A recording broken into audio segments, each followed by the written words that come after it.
Hello दोस्तों, अब हम देखेंगे संस्कृत में वाराणसी चैप्टर और भारतीय संस्कृति, ये दोनों पेपर में आपके आते हैं। आइए इसकी पहले हिंदी समझ लेते हैं। हिंदी में ये समझिए कि जो बनारस है वो गंगा नदी के किनारे बसा हुआ है। गंगा नदी के किनारे जो घाट बने हुए हैं बनारस वाले, वो बहुत ही ज़्यादा अच्छे हैं। पूरी दुनिया से लोग उसे देखने आते हैं। बनारस अपनी प्राचीन संस्कृति के लिए जाना जाता है। ये सब आपको पेपर में लिखना है। प्राचीन संस्कृति के लिए जाना जाता है और बनारस में ही मुगल बादशाह दारा शिकोह आया था वहाँ की संस्कृति को जानने के लिए, और जानते हुए उसने इतना उसको अध्ययन किया यानी कि सीखा, और उसके बाद उसने जितने भी हमारे धार्मिक ग्रंथ थे, जैसे गीता, है ना, और महाभारत, जो महाभारत की जो गीता है, उसके बाद रामायण, इन सभी का उसने फारसी में अनुवाद कराया था पढ़ने के लिए। यही इसमें लिखा हुआ है। आइए देख लेते हैं। वाराणसी भारत की अत्यंत प्राचीन और प्रसिद्ध नगरी है। देखिए, जो हमने आपको हिंदी में बताया है वही आप लिख देंगे, आपका पेपर में बात बन जाएगी सारांश में। कुछ भी आए संस्कृत में लिख करके, आपको नहीं आ रहा है, जो हमने बोला है उसको बैक करके देखना, बस वही लिखना है। बनारस, वाराणसी गंगा नदी के किनारे बसा हुआ है। गंगा नदी के तट जो बनारस वाले जो घाट हैं वो बहुत ही अच्छे हैं, इतने अच्छे हैं कि पूरी दुनिया से लोग देखने आते हैं। दुनिया से लोग देखने आते हैं। और बनारस जो है अपनी प्राचीन संस्कृति के लिए जाना जाता है। दारा सिकोह भी आया था देखने के लिए, सीखा, अध्ययन किया, और वहां से कुछ धार्मिक ग्रंथों का संस्कृत में होंगे, उन्हें उसने फारसी में करवाया था अपने लिए, जिससे वो पढ़ सके। वही लिखा है, देखिए। गंगा नदी के पवित्र गंगा नदी के कहाँ पे है वो, तट पर स्थित है। इसके सुंदर घाट दूर दूर से आने वाले पर्यटकों को आकर्षित करते हैं। पर्यटक कौन से होंगे? जो विदेश में है, देश विदेश के सभी को। प्राचीन काल में यह नगर शिक्षा और संस्कृत विद्या का ये क्या है, बहुत बड़ा केंद्र है। ठीक है, केंद्र यहाँ पे, जहाँ देश विदेश से विद्यार्थी अध्ययन करने आते हैं। मुगल युवराज दारा शिकोह भी यहाँ पे भारतीय संस्कृति का दर्शन और अध्ययन किया था, आए भी थे वहाँ पे, सीखा भी था।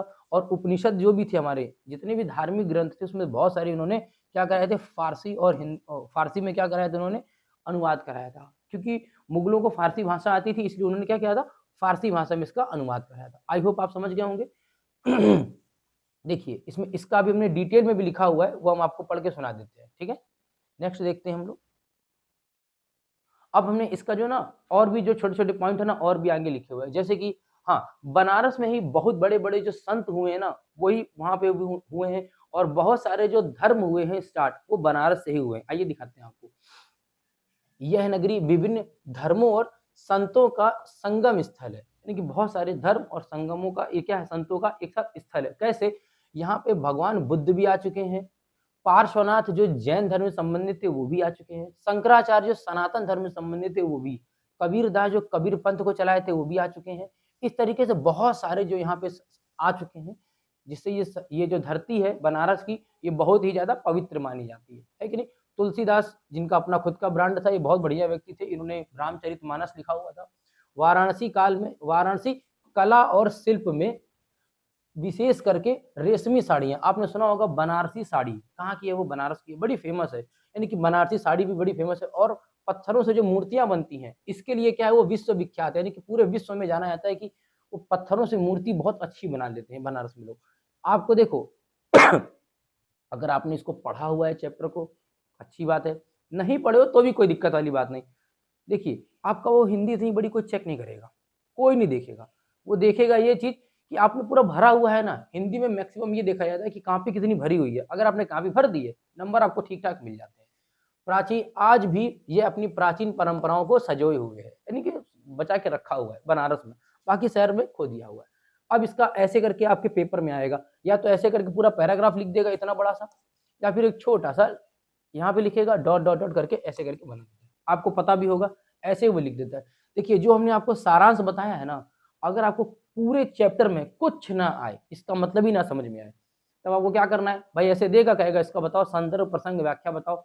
ना समझ में आना तो इस सारांश वाले को सब में घुसा दो, कोई दिक्कत वाली बात नहीं, चल जाएगा। ऐसे करके आएगा तो क्या, वाराणसी सुविख्यात, तो आपको ये शब्द सुनते पता चल जाएगा कि बनारस वाले चैप्टर से लिया गया, यानी कि वाराणसी वाले से लिया गया। इसका संदर्भ क्या होगा? संदर्भ देखिए, सब में आपको यही लिखना है। प्रस्तुत पद्यांश, भाई बहुत बड़ा था वो गद्य था ना पूरा, जो पूरा वो लिखा हुआ था हमारा पैसेज टाइप का, तो उसको लिखना गद्यांश। प्रस्तुत गद्यांश हमारी पाठ्य पुस्तक पाठ्य पुस्तक हिंदी से है ये, आपकी संस्कृत के अलग की बुक नहीं चलती है, अनिवार्य संस्कृत हिंदी के पीछे ही है, तो इसीलिए लिखेंगे क्या चाहिए, हमारी पाठ्य पुस्तक हिंदी के संस्कृत खंड के वाराणसी पाठ से लिया गया है, उद्धृत है, अवतरित है, कुछ भी लिखें, नहीं समझ में आया तो लिया गया है। डन। इस गद्यांश में सब में प्रसंग आपको यही चला देना, कोई दिक्कत वाली बात नहीं। प्रसंग का मतलब होता है कि उस पूरे पैराग्राफ में मेन बात क्या है। बनारस की खूबसूरती तो बता रही हैं, सब में लिख दो कि इस प्रसंग में वाराणसी की ऐतिहासिक एवं अवस्थित, ये मत लिखो, सबसे अच्छा लिखो आप इस गद्यांश में वाराणसी के महत्व को समझाया गया है। बस इतना ही लिखना, बात खत्म। समझ गए आप लोग? इतना ही लिखना कि वाराणसी के महत्व को समझाया गया है। सब में लिखना, इस चैप्टर में जितने भी आएंगे आपको सब में करना।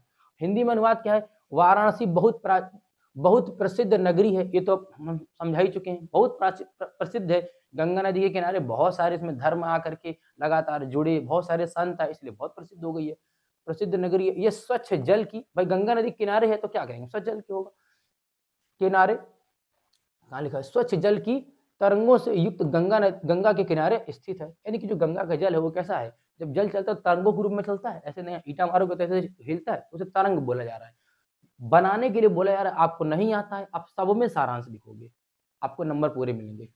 इसके घाटों की घुमावदार बने हैं, तो इतने अच्छे लगते हैं कि लोग दूर से देखने, देश विदेश से लोग क्या करते हैं, देखने आते हैं।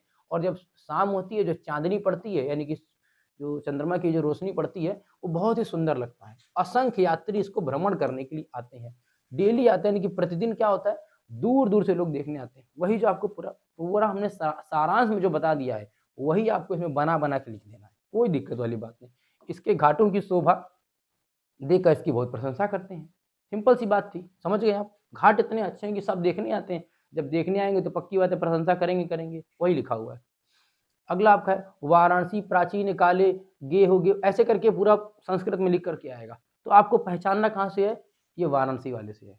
जैसे ही दिख गया आपको वाराणसी वाला चैप्टर से, तो क्या समझ में आना, इसको क्या होगा, इसका संदर्भ प्रस्तुत गद्यांश हमारी पाठ्य पुस्तक हिंदी के संस्कृत खंड के वाराणसी नामक पाठ से लिया गया है। प्रसंग में क्या लिखना है, इस गद्यांश में वाराणसी के महत्व को समझाया गया है, बस इतना ही लिखना है। सब में लिखना है, आपको नंबर पूरे मिल जाएंगे, कोई दिक्कत वाली बात नहीं। प्रसंग में आपको वही लिखना है, ठीक है ना। अब हिंदी में अनुवाद नहीं आ रहा है, लेकिन आपको बनारस वाले चैप्टर का वो तो याद है ना, पूरा सारांश वही उतार के रख देना और कुछ नहीं करना। हम इसमें जो लिखा वो पढ़ देते हैं, लेकिन आपको पूरा नहीं लिखना है, आपको वही लिखना है जो आपके सारांश में था, बस नंबर पूरे मिलेंगे। कैसे, वाराणसी प्राचीन काल से ही घर घर में विद्या के अलौकिक, भाई वहां पे प्राचीन संस्कृति थी तो घर घर में सब पढ़े लिखे होंगे, उसमें क्या है कि अलौकिक ज्योति प्रकाशित होती रही है। आज भी यहाँ संस्कृत वाणी की धारा, संस्कृत तो बोलते ही होंगे वहां पे लोग, क्योंकि इतने बड़े बड़े धार्मिक ग्रंथ वहां लिखे गए हैं, तो संस्कृत में ही होंगे सब कुछ, तो आज भी वहां पे संस्कृत का प्रचलन होगा। आपने सुना होगा कि जैसे पूरे दुनिया में, पूरे भारत में हम लोग हर जगह पंडित मिलते हैं, पंडित ये पंडित जैसे होंगे, लेकिन बनारस में पंडित भी तो है, लेकिन पंडा होते हैं, जो पिंडदान के समय में काम आते हैं। वो आपकी पोथी पत्रा रखे होंगे और आपकी पूरी जन्म कुंडली बता देंगे, पूरे घर का एक तरीके से वो बता देंगे कि तुम्हारे पीढ़ी दर पीढ़ी कितने लोग आए हुए हैं, पत्रा लेके बैठे होते हैं। वो कौन है, पंडित नहीं है, वो सब पंडा है, ठीक है। तो वहां पे बहुत जबरदस्त संस्कृत में सब कुछ लिखा होगा, तो भैया आज भी होगा वो, उसमें क्या नया है, वही आपको बना बना के लिखना है।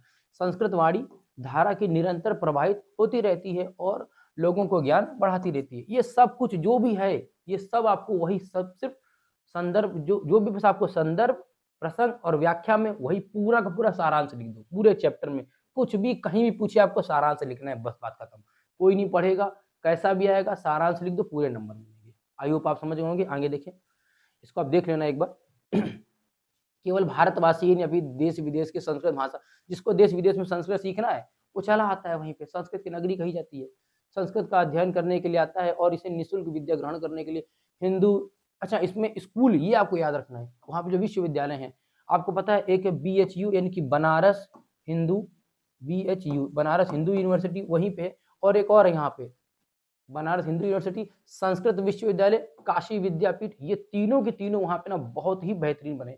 एक बात और, जो बनारस में ना काशी विश्वनाथ का मंदिर है, काशी विश्वनाथ मंदिर, ये याद रखना आप अपने उसमें लिखने में सारांश में ऐड कर देना, काशी विश्वनाथ का मंदिर, विश्वनाथ का जो मंदिर है ये दुनिया का सबसे फेमस मंदिर है, बहुत ही प्राचीन है और बहुत ही भव्य बना हुआ है, तो इसको भी लोग देखने आते हैं। अभी यहीं पे काशी विश्वनाथ का कॉरिडोर बना रहे हैं, मतलब कि उसके रास्ते को और चौड़ा करना है, 17-18 मीटर का चौड़ा कर रहे हैं, इसलिए सबके घरों को तोड़ा जा रहा है। लेकिन आपको बस ये याद रखना कि वहाँ का मंदिर ये वाला बहुत फेमस है, काशी विश्वनाथ मंदिर।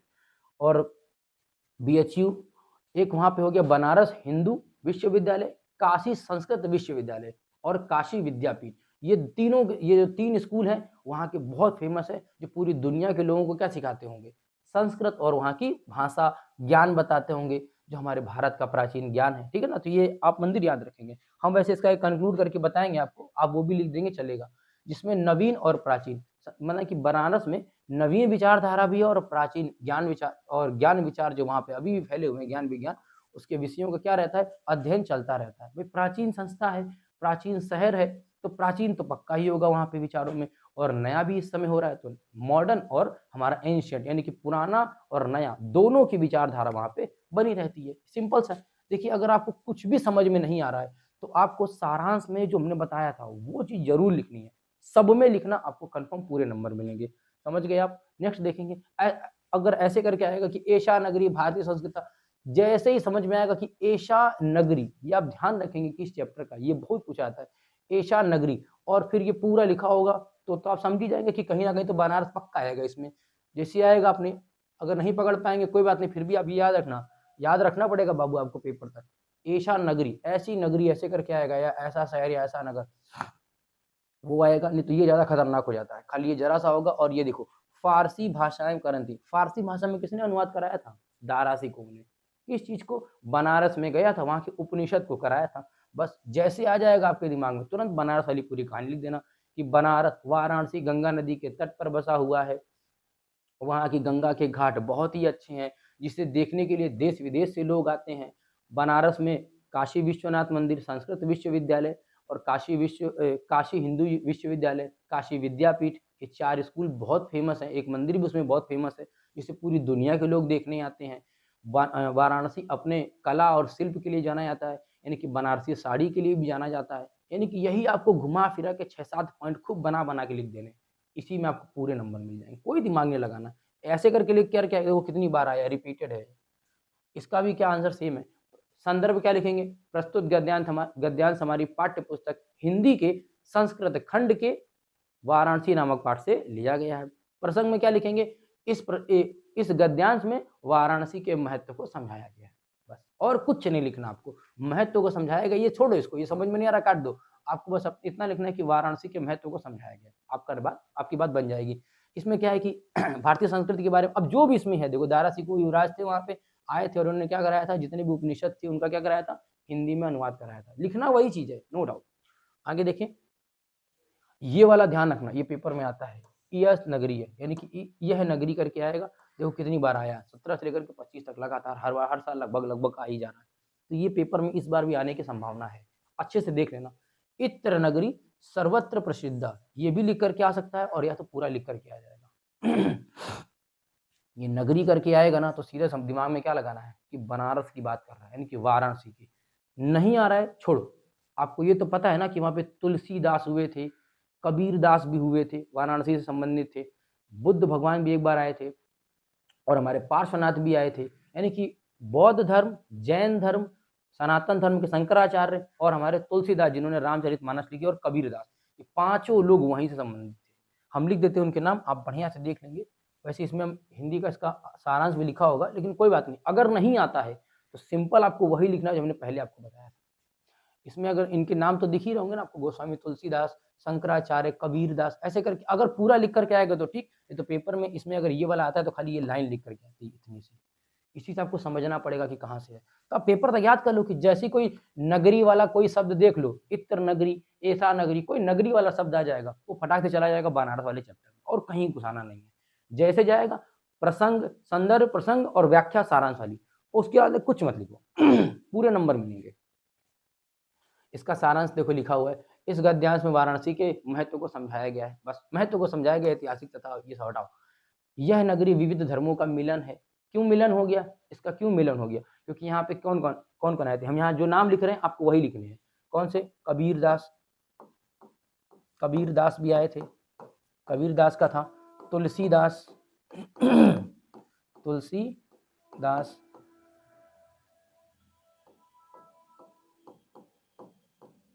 तुलसीदास हो गए। एक नाम और आपको याद रखना है, कबीरदास, तुलसीदास, ये जो लेटेस्ट में सब लोग जानते हैं। उसके बाद बुद्ध, शंकराचार्य, देखो अब बौद्ध धर्म हो गया, अब हिंदू धर्म की बात, शंकराचार्य। एक और नाम याद रख लो आप, कौन सा, 1 2 3 4, हाँ, पार्श्वनाथ, पार्श्वनाथ कैसे लिखा जाता है, हाँ ठीक तो लिखा था मैंने, पार्श्वनाथ। अब ये दोनों तो आपको पता ही है इनके बारे में पता ही है। तुलसीदास ने रामचरितमानस लिखा था, इन्होंने कबीर में बीजक लिखा था, बहुत बड़े बड़े ग्रंथ इनके भी है। बौद्ध धर्म से संबंधित भगवान बुद्ध थे। शंकराचार्य ये सनातन धर्म से लिखेंगे आप, सनातन या फिर हिंदू धर्म एक ही बात है।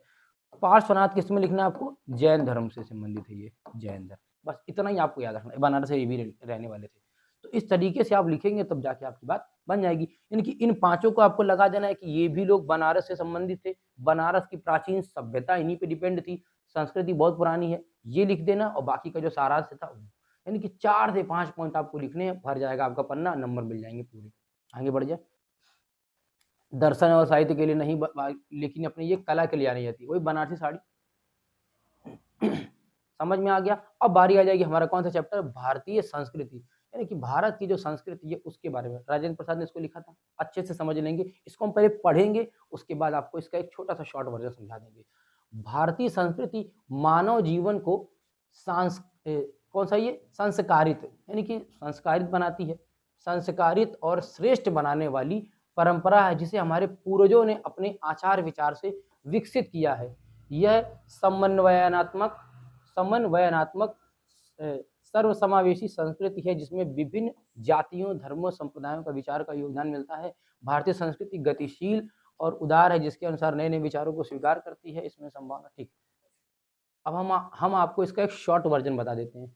भारतीय संस्कृति है जो, ये हमारे संस्कारों को दिखाती है।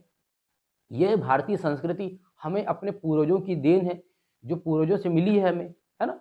यानी कि ऐसा लिखना है कि भारतीय संस्कृति हमारे संस्कारों को दिखाती है। यह संस्कार हमें हमारे पूर्वजों से मिले हैं। हमारे पूर्वज हर जाति, धर्म, संप्रदाय, समूह से संबंधित थे, जिन्होंने हर समय आकर के कुछ ना कुछ अपने विचार दिए हैं, और उन विचारों के कारण ही हमारा देश, हमारा गौरव, हमारी संस्कृति क्या है, एक अच्छे मुकाम पे पहुंची हुई है।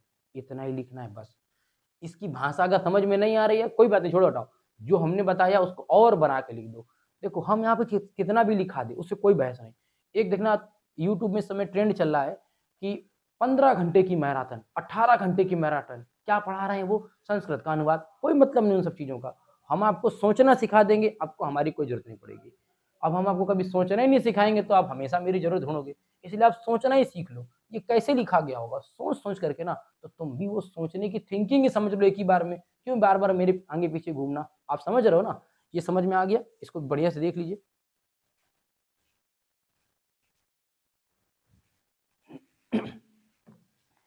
ये समझ में आ गया आपको।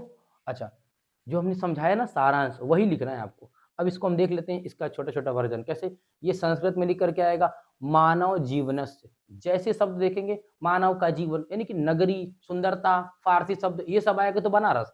लेकिन मानव का जीवन के बात करें, संस्कार वंस्कार की, तो भारतीय संस्कृति में आ गया। सिंपल सी बात है। अगर ये नहीं होगा तो डॉट डॉट करके आएगा मानव जीवनस, और यहाँ का 2-3 पीछे उठा लेगा, आकाशमानम ये लिखा, अकस्मात, और ये संस्कृति। जैसे संस्कृति वाला समझ में आएगा तुरंत भारतीय संस्कृति, बात खत्म। संदर्भ क्या लिखेंगे, प्रस्तुत गद्यांश हमारी पाठ्य पुस्तक हिंदी के संस्कृत खंड के भारतीय संस्कृति नामक पाठ से लिया गया है। प्रसंग में क्या लिखेंगे, प्रसंग में भी उसमें क्या लिखा था हम लोगों ने, बनारस के महत्व को बताया गया। इसमें क्या लिखेंगे, प्रस्तुत इस गद्यांश में भारतीय संस्कृति के महत्व को समझाया गया है। बस इतना ही लिखना है। देखो बना बना के पूरी कहानी लिखनी है अपने मन से। यहाँ पे हम कुछ भी समझा दे, तुम्हें वही याद होगा जो अपने पेपर में तुम्हें अपने मन से लिख सको। बात समझ में आ गई ना। आगे देखें, ये जो भी चीज लिखा हुआ है, अगर ये समझ में आए तो ठीक, नहीं तो कोई बात नहीं, जो समझाया वही लिखना है आपको। मानव जीवन को ये समझ में अगर आ जाए तो ठीक, नहीं तो क्या लिखना है आपको, अपना जो अभी सारांश हमने आपको समझाया है कि भारतीय संस्कृति हमारे संस्कारों को दिखाती है, यह संस्कार हमें हमारे पूर्वजों से मिले हैं। वो जो पूर्वज थे वो अनेक जातियों के थे, अनेक धर्म के थे, अनेक संप्रदाय के थे, जिसको हमने सीखा है और आगे बढ़ गए हैं, और यह संस्कृति ही हमारे अच्छे कार्यों को दर्शाती है। बस इतना ही लिखना है आपको, और संस्कृति के बारे में जो आपको पता उठा पटक सब लिख दो, लेकिन छोड़ना नहीं है। पेपर में अगर आपने एक भी क्वेश्चन छोड़ दिया, नंबर नहीं आएंगे। छोड़ना बिल्कुल नहीं, आए चाहे ना आए, अरे कुछ भी तो भरो, उससे संबंधित हो, और कुछ भी लिख के आप भर दो, बात आपकी बन जाएगी। आप समझ गए होंगे इसको। जैसे वाला आएगा तो ये हो जाएगा। अब देखो इसमें लिखा हुआ है भारतीय संस्कृति, पकड़ में आ गया तुरंत ही कि भारतीय संस्कृति का है। फिर से संदर्भ वही, प्रसंग वही, और व्याख्या भी वही वाली जो हमने उसमें बताई थी आपको सारांश के रूप में, वही लिखनी है। उन्नति कर्तव्य, ये पकड़ में आ जाएगा, अपने समझ में आएगा भारतीय संस्कृति से। बस अगला देखेंगे भारतीय, छोटा वर्जन है इसका, ऐसे करके लिख के आएगा एका राष्ट्र यानी कि च राष्ट्रीयता, तो एक ही बात है। ये नहीं आएगा इसके अंदर ना समझ में, तो आपको लिखना वही सारांश ही है जो हमने समझाया था। बस यही यही आपको समझना होता है। बाकी तो कथा होती है, इसको कोई लेना देना नहीं, वो नहीं पढ़ेगा कोई भी, ये दिमाग में रखना। अरे यार हिंदी को आप एक बेसिक समझो, जो हिंदी मीडियम का टीचर है ना, उसके दिमाग का जो माइंड सेट है ना, पहले से सेट है। कैसे कि अगर ये 5 नंबर का क्वेश्चन है तो मार्क एकदम सही छाप दोगे ना, तो 5 में 5 नहीं देने वाला, 4 नंबर देगा, ये हमको पता है। खूब मर के लिखोगे 4 नंबर, और जैसे वो पूछ रहा है लिख दोगे तो 4 नंबर दे दिया, और तुम्हें नहीं आ रहा चाहे आ रहा है तो अभी तुमको वो 2.5 नंबर दे देगा, या 2 नंबर या 3 नंबर।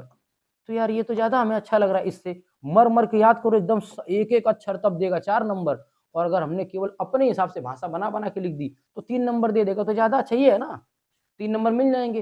5 नंबर 4 नंबर के काहे हाय हाय करना है कि नहीं। 5 है 5 कभी जीवन में नहीं मिलने वाले, जाओ। क्योंकि वो कहेगा कि राइटिंग गंदी है, मात्रा सही नहीं, आह ऊह नहीं लगाया है, तो दुनिया भर की तमाशाबाजी करके नंबर काट लेगा। समझ गए। लिखना आपको वही है सारांश वाला, कुछ भी दिख जाए बस आप पहचानना सीख लो।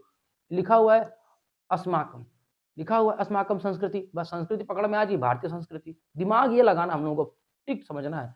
ये लिखा है दृढ़ता चेतिया, तो जैसे हमको जैसे दिखेगा कि अकस्मानम संस्कृति, बस अब कहीं दिमाग लगाने नहीं है।